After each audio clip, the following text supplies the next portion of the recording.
With the WINN FM News, I am Kevin Brown. And I am Yolana Weeks. Our top stories. East Bastyr MP details activities for upcoming Newtown Festival. People's Action Movement leader advocates for economic diversification beyond tourism. Nevis Island Administration Culture Minister calls recently concluded Culturama 51 resounding success. Patrons voice disappointment over Culturama 51 experience. U.S. Human Rights Report highlights some local issues in Guyana. St. Lucia government expands farm insurance to protect more farmers. Internationally, Ukraine's President Zelensky and UK Prime Minister Starmer meet ahead of Trump-Putin summit. Now, the details.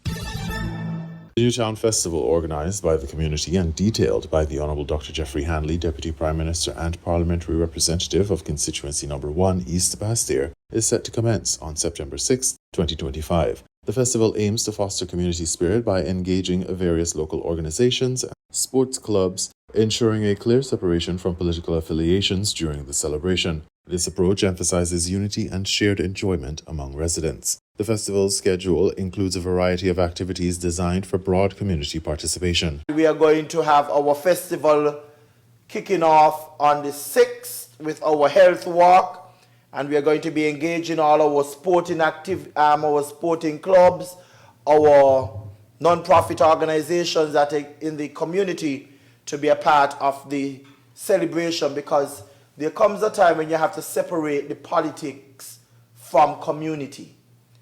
And we are going to have our karaoke night, and of course many prizes to be won. I know you're a good singer, Madam's Speaker, so I'll give you a personal invitation. And we are going to be doing that at one of our leading bars in the community, at Barry's Bar and Grill. Yes, Barry, I'm just putting it out there. Thanks for permission. September 16th, of course, is our street jam, our Juve morning. And then on 19th, and it's on September as well, we'll have our heroes recognition nationally and in the communities. And then the 19th of September is our street parade. And we are going to make sure that it is an improvement to last year, because every year you must get better.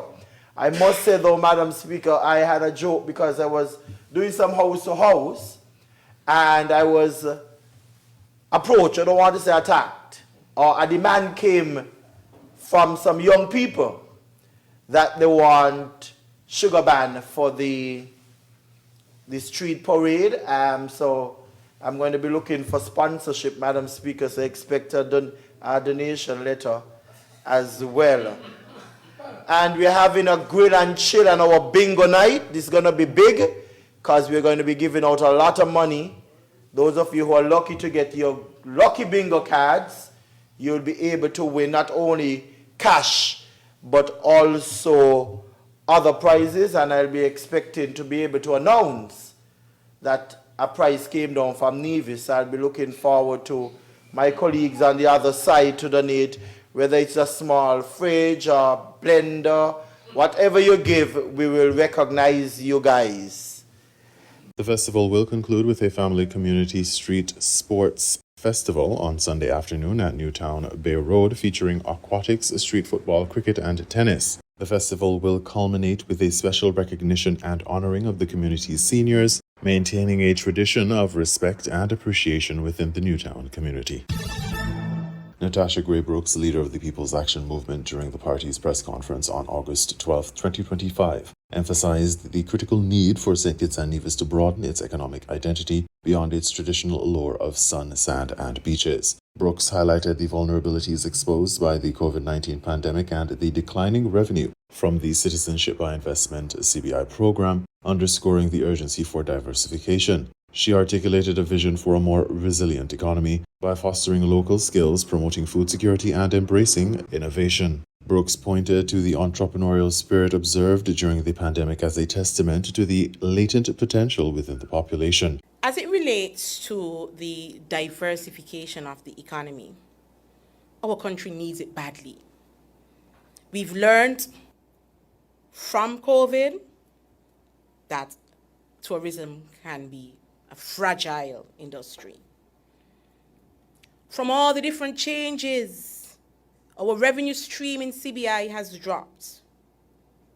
We are recognizing that we can't be too dependent on the CBI. One of the things that I was happy to see during the COVID period is that we saw a number of skills being honed by our individuals, our people here. You look on social media, you see people posting their lovely delicacies. You see people doing their backyard gardening. I think there's a gentleman from your constituency, I think his name is Lewis, maybe? Growing grapes that we buy in the supermarket. I'm not sure if I have the correct name, but not sea grapes. He's growing the grapes that we buy, the seedless ones, in rams. We can teach our people that. She passionately advocated for initiatives that empower citizens to develop their talents, citing examples of individuals honing culinary skills and engaging in backyard gardening. A key proposal she outlined was a Made in St. Kitts export initiative aiming to reduce the nation's reliance on food imports. We have Troy to show them how food security can be dealt with in different spheres. We have to make sure that we have different opportunities. Let people develop their skills. One of the things that I want to see us do is a Made in St. Kitts export initiative. Azad has been speaking about it all the time, about Samuel Duggins. First, the buzzwords were the 25 by 25 agenda. Now they say that they have extended it. But he said that he will keep the timelines that St. Kitts and Nevis had. We have 4 more months in the year, and we are going to hold him to it. Because there has to be a reduction in our food import bill. Brooks also stressed the importance of creating a financial services and technology hub to foster an innovative environment, recognizing the natural aptitude of the younger generation for technology. He's also the minister when it comes to entertainment. And so, yes, we take people from one country to the next, but show us the results now. That we now have these results as a result of this initiative. Financial services, there are creative ways that people can deal with our finances and technology. We need to have a financial services and technology hub so we can welcome an environment that is innovative, not just in finance, but in technology. My 3-year-old, I believe she knows my password for my phone. But these children, they're born with a different type of skill. They're making us older ones to shame. And I grew up in an era where, when I was working at Richard Kane's business, it was a lot of writing and typing. So I still kind of old school. I go to court with my diary, the physical one, and I see the 20-year-old lawyer swiping the phone. Lord, I feel shame. But I still pretend that I'm 20, and I try to get a little up to the time. But we also have to do a little bit more to make the youth feel that there is some kind of promise for them. Tourism. Yes, there's nothing wrong with cruise tourism, but we must have a sustainable tourism development so we can focus on high-value and eco-friendly tourism. We need to make sure that we embrace our natural environment rather than this mass tourism that strains our resources. Brooks affirmed her party's commitment to tangible action, assuring the public that their promises are not mere rhetoric. So there are a number of things that we have in store. And I would want to unveil a number of them now, but I want the ordinary man and woman to understand that this is not just politicians speaking the good talk. We're going to walk the walk with them. We're going to break it down for them because these people in our country are suffering and they need something to hang on to, and we must present that opportunity for them. So, St. Kitts and Nevis must not just be known for the sand and the beaches. We are going to be known for a lot more. We are going to be known for a lot more. The PAM leader suggests that St. Kitts and Nevis possesses the potential to be recognized for its diverse strengths far beyond its current image as a leisure destination. During a recent National Assembly sitting, the Honourable Eric Eveling, Minister of Culture for the Nevis Island Administration, delivered a summary of the recently concluded Culturama 51 activities, expressing profound gratitude on behalf of himself and the Nevis Island Administration. He highlighted that Culturama 51, which concluded on August 5, 2025, was another resounding success, attributable to the collective efforts and participation of numerous individuals and groups. Minister Evelyn extended his sincere appreciation to all who were involved in any capacity, emphasizing the festival's triumph was a direct result of their contributions. It was another successful Culturama festival, so I just want to rise on this occasion to say thanks to all who would have been involved, all who took part in any way. I want to say a special congratulations to all of the winners from the various activities.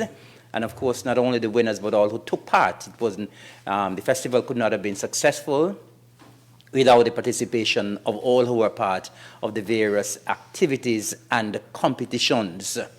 I want to say a special thanks, of course, to our sponsors.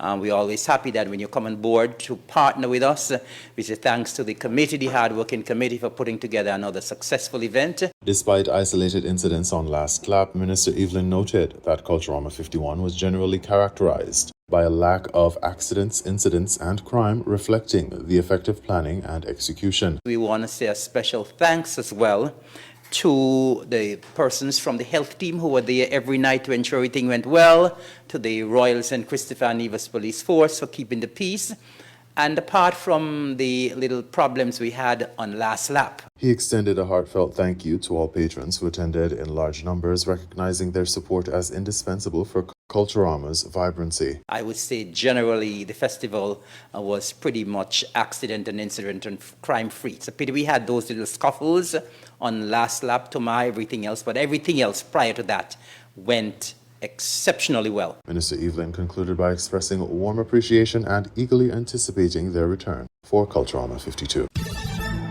Culturama, coined as the Caribbean's greatest summer lime, was not so great at all in 2025, according to feedback from scores of revelers and patrons of the festival.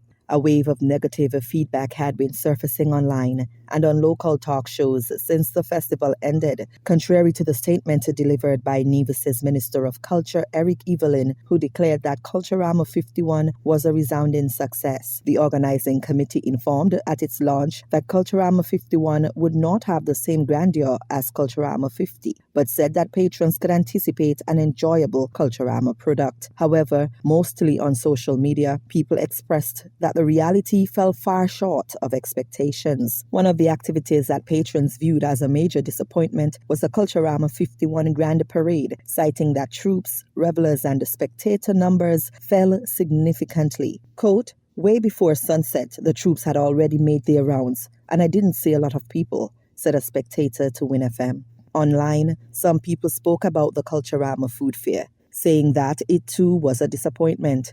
Despite being a marquee event on Culturama's calendar annually, the event didn't attract the usual bumper crowd. Concerns were raised that food vendors may not have made a profit on their investments for the Culturama 51 food fair. Besides reports of low attendance and participation and a less festive experience than previous years, some Culturama enthusiasts called for the removal of the pay-per-view system, arguing that it restricts access to cultural celebrations that should be freely available to all.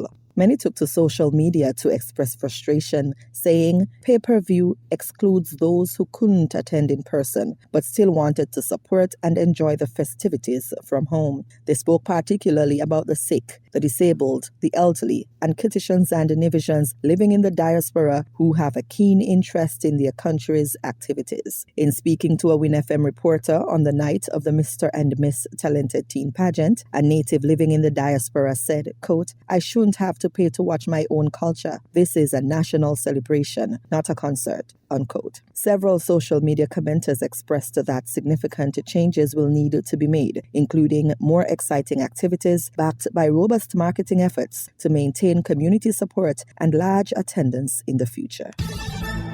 In regional news, U.S. Human Rights Report highlights some local issues in Guyana. News Source Guyana reports. The U.S. Department of State has released its annual country report on human rights practices and has noted one instance of extrajudicial killings by government agents for the year 2024. It also raised concern over prolonged detention of persons. The report stated that while there were no significant changes in the human rights situation in Guyana last year, there were significant human rights issues, including credible reports of arbitrary or unlawful killings. The report said there were reports that the government or its agents committed arbitrary or unlawful killings during the year. In July, the police shot and killed Gordon Sanko. Police officials alleged that Sanko shot at them, forcing them to return fire, which killed the man. The U.S. report said as of late September, an investigation into the case was still on the way. The report stated that there were no reports of enforced disappearances by or on behalf of government authorities, but said the issue of prolonged detention without charges remains a concern. The Constitution prohibits arbitrary arrest and detention and provided for the right of any person to challenge the lawfulness of their arrest or detention in court. The report said while the government generally observed these requirements, there were reports of arbitrary arrest and unlawful detention. It said in January, Terrence Sandy alleged police unlawfully arrested him in June of 2023 and wrongfully detained him for more than 2 months. Sandy sued the government for $96 million. As of September of last year, his suit was still on the way before the courts. Lengthy pretrial detention was also a problem, the report noted, due primarily to judicial inefficiency, staff shortages, and cumbersome legal proceedings. The report further highlighted that pretrial detainees account for 41% of the prison population, with the average length of pretrial detention being 3 years for those waiting trial at the magistrate's court or high court level.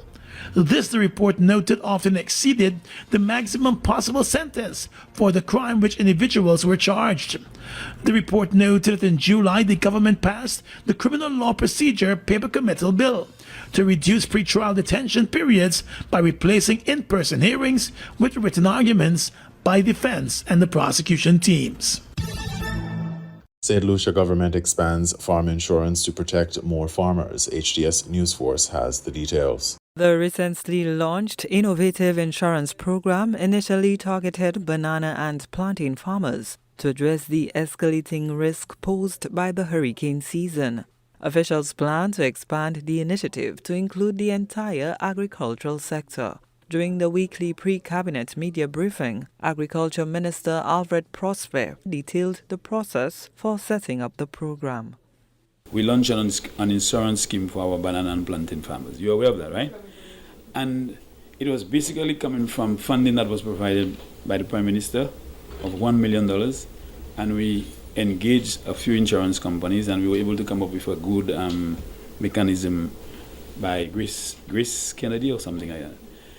We are starting with the banana farmers because they are the ones most vulnerable when we have natural disasters, especially winds. But we want to continue to provide coverage to the entire sector. But it cannot be the sole effort of the government to provide the funds.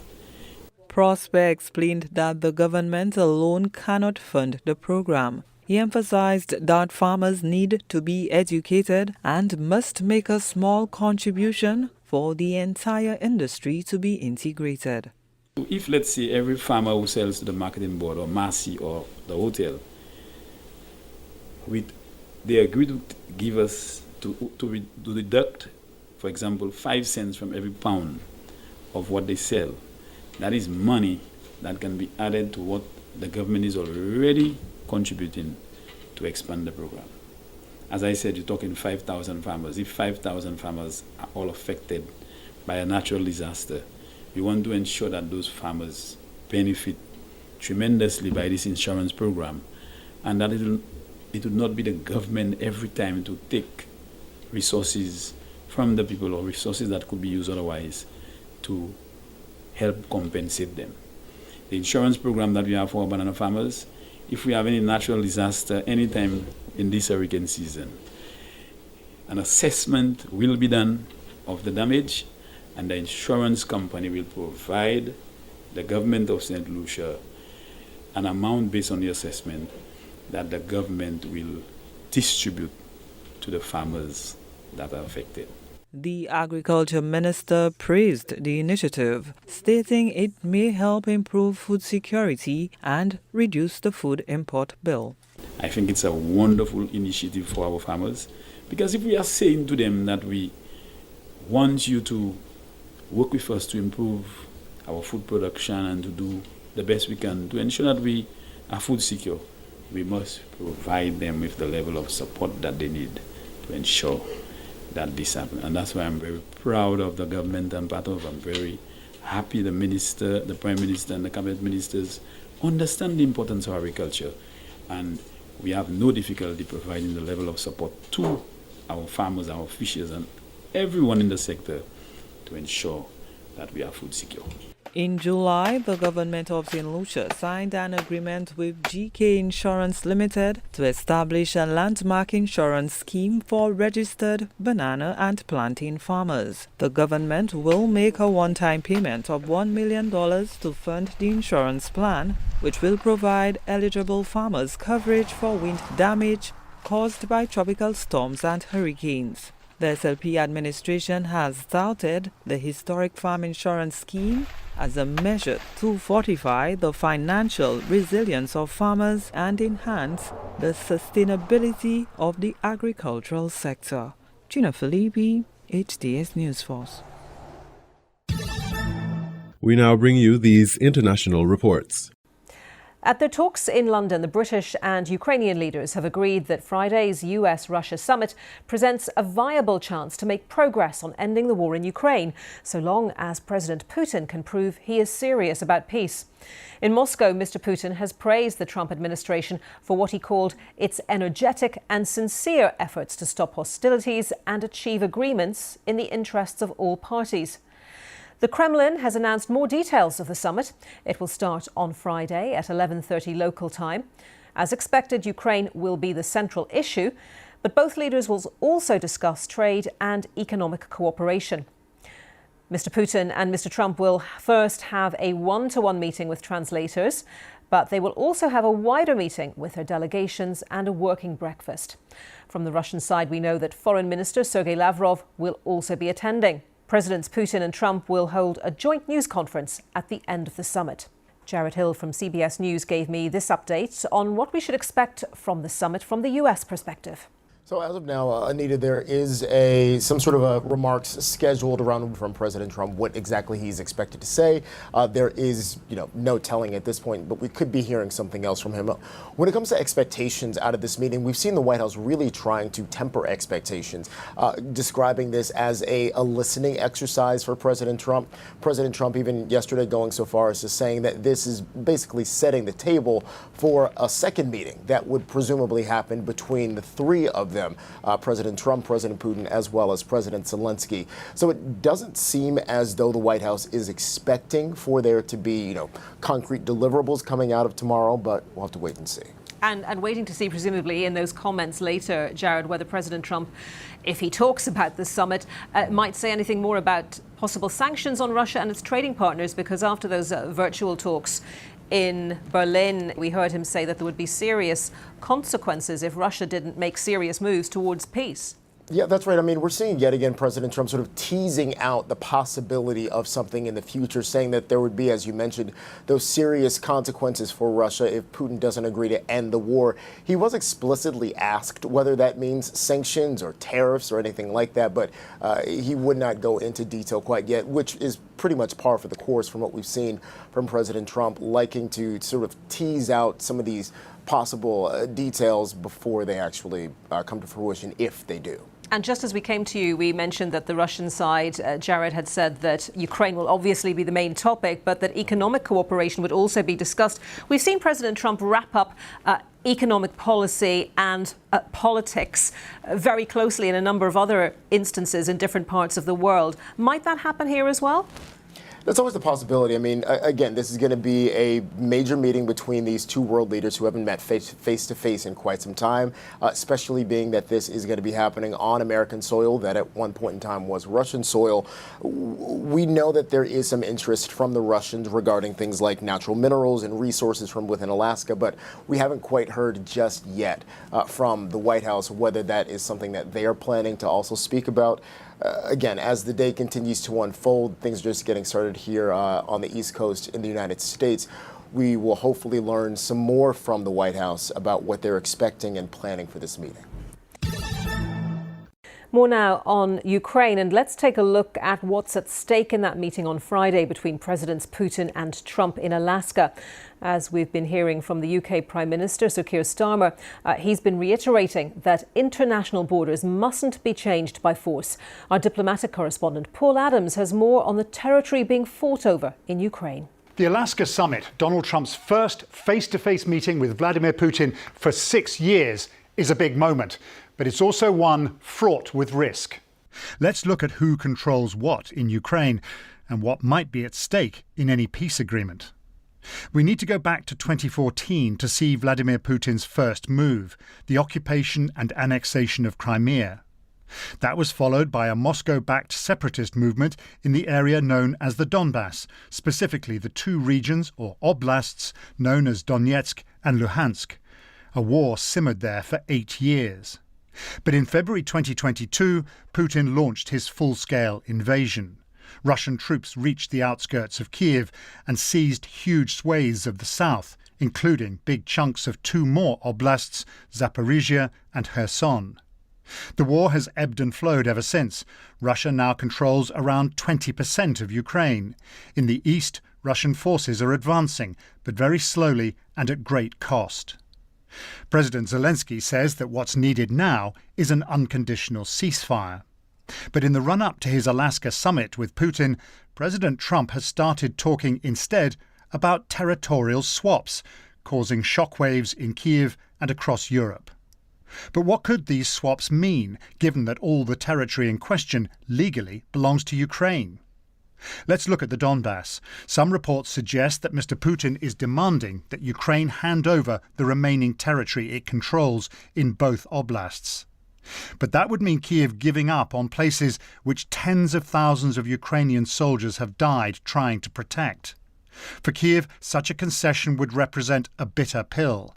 Ukraine's leader, President Zelensky, says Ukraine will not leave the Donbass. What about Zaporizhia and Kherson? Here, it's reported, Russia is offering to halt its offensive and freeze the lines. But would Moscow be prepared to give any of it back? It seems unlikely. This is all part of Vladimir Putin's strategically vital land bridge connecting Russia to occupied Crimea. Putin regards all these places as part of Russia. For Ukraine and Europe, territorial swaps at this very early stage are a non-starter. A discussion about future borders may eventually come, but only when the war has stopped and Ukraine's future security has been guaranteed. And earlier I spoke to Dan Saba, who is Defence and Security Editor at The Guardian and currently in Kyiv. I asked him how the front lines had evolved in this war. What we saw, of course, is initially a surprise Russian invasion and unprovoked Russian invasion in February 22 that nearly threatened to envelop Kyiv. And the Ukrainians then threw that off quite quickly in the spring of 22 and pushed the Russians back. And on the face of it, you had a relatively static conflict since the beginning of 2023. It's become clear that the Ukrainians can't push the Russians out, and the Russians controlling something like 18% maybe a little bit more of Ukrainian territory. But that doesn't mean there hasn't been a little bit of ebb and flow, and there has been some movement on the front line. And it was this time a year ago that Ukraine tried to attack into Russia, but the Russians are now pushed in the Kursk area, but the Russians have now successfully pushed that back and squeezed them out. And now we're beginning to see an intensification of Russian pressure, Russian advances on the in the east, in the hottest part of the front, in around Donetsk Oblast, the territory actually that Vladimir Putin most badly wants. I mean, he wants all of Ukraine in many ways, but this is the area he most badly wants. And unfortunately, from Ukraine's perspective, and fortunately from Vladimir Putin's, we've seen in the last few days, over the weekend really, the piercing of the front line in a couple of places, these Russian saboteur groups advancing about 10 kilometers over the weekend near an important road junction, a small town called Dobropilia, but nevertheless an important area because it sort of begins to suggest that Russia might be able eventually, slowly, to encircle the big towns in Donbass like Kramatorsk and Sloviansk, the places, as I say, that Putin really wants, and the central fortress belt that protects the fortress belt in the eastern Donbass that protects central Ukraine. Do you think, Dan, that it's no coincidence that those very recent advances that you've been talking about just now, so advances since the Alaska summit was announced, have happened? Has there been a concerted effort on both sides to try to make advances in the event of a ceasefire or whatever might come from these talks? Well, there's absolutely a political element to this, and what Russia wants to show, and Vladimir Zelensky said this actually on Tuesday at a briefing for journalists that I was at, and Zelensky said, look, these are political manoeuvres, and it's designed for the benefit of the US audience, and what the Russians are trying to say is, hey, we're winning this war, albeit slowly, and the message to the US is, look, don't throw don't throw good money after bad. Ukraine is slowly losing. Any arms you sell, anything you do to help Ukraine is a waste of time. We're going to win this war any which way. And that may also make Putin perhaps a little bit more confident in his negotiating position in Alaska. I don't think he's going to be in a mood to compromise very much. I mean, he hasn't been in a mood to compromise at any point in the last 3 years. But I think Donald Trump will be doing very well to get any further concessions out of Putin, because it's these kind of little tactical successes on the front that just make Russia keep thinking we can grind our way to a victory there. And of course, from Ukraine's point of view, this is part of the front line that they should be defending as hard and well as they can. It's difficult. They're outnumbered, in personnel terms, and they're doing their best. But even so, it is unfortunate and surprising that the front line was pierced in this way. U.S. producer prices jumped in July, marking the biggest increase in 3 years, driven by higher costs for goods and services. The jump suggests a broad pickup in inflation was imminent, potentially jeopardizing an anticipated interest rate cut from the Federal Reserve next month. One economist told Reuters, quote, "This is a kick in the teeth for anyone who thought that tariffs would not impact domestic prices in the United States economy." Adding, "This report is a strong validation of the Fed's wait-and-see stance on policy changes."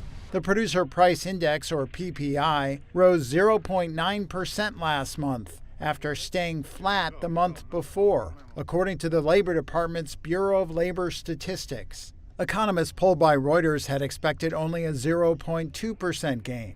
On an annual basis, producer prices rose 3.3% through July, up from a 2.4% increase in June. Higher prices for food like fresh vegetables, meat, and eggs contributed to the gains, as did the cost of machinery. The pass-through from Trump's sweeping tariffs has so far been limited, but the PPI report supported economists' expectations for tariffs to drive up inflation in the coming months. The government on Tuesday reported a mild increase in consumer prices in July. However, rising costs for services like dental care and airline tickets caused a measure of underlying inflation to post its largest gain in 6 months. The Federal Reserve left its benchmark interest rate unchanged last month, marking the 5th straight hold since December. Traders still see about an 89% chance the Fed cuts rates at its meeting next month, down from 94% a day earlier, according to the CME FedWatch tool.